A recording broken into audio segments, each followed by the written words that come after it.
সম্মানিত ভিউয়ার্স, আসসালামু আলাইকুম। আজকে আমরা বিশেষ জন্মদিন অবস্থা সম্পর্কে বিগত দিনগুলো আমরা যে চিকিৎসা নিছেন। ভাই নাম কিতা? মোহাম্মদ দীপু বিয়া, কোন জায়গা থেকে আইছেন? বিশ্বনাথ বুকশাইল গ্রাম। কিতা অবস্থা আপনার? আপনার তো চিকিৎসা নিছেন আমরা আজকে। আগের থেকে 80% আলহামদুলিল্লাহ ভালো আছি এখন। শুকরিয়া, জাযাকাল্লাহ। আপনি তো চিকিৎসা নিবার আগে অনেক সময় প্রশ্ন করছেন যে কোন ধরনের সমস্যা করবো নি, বাইরে কোন ধরনের সাইড ইফেক্ট আছে নি, এগুলা কিছু পাইছেন নি? চিকিৎসা যেটা নেওয়ার পরে আলহামদুলিল্লাহ এই ধরনের কোনো দাম মিলছে না। কষ্ট হয়েছে নি বেশি?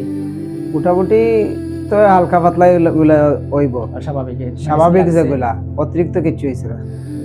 এখন তো আপনাদের শ্বাস নিতে গেলে এলা বাড়ি কষ্ট হয়নি? আগের মতো না, এখন আলহামদুলিল্লাহ ভালো লাগে। আচ্ছা, ঠিক আছে।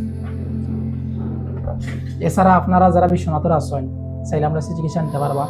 আমরা পলিপাস ছাড়া আছে পাইলস, পলিপাস, টনসিল, মোটর আমরা এখানে নিয়মিত চিকিৎসা প্রদান করা হয়।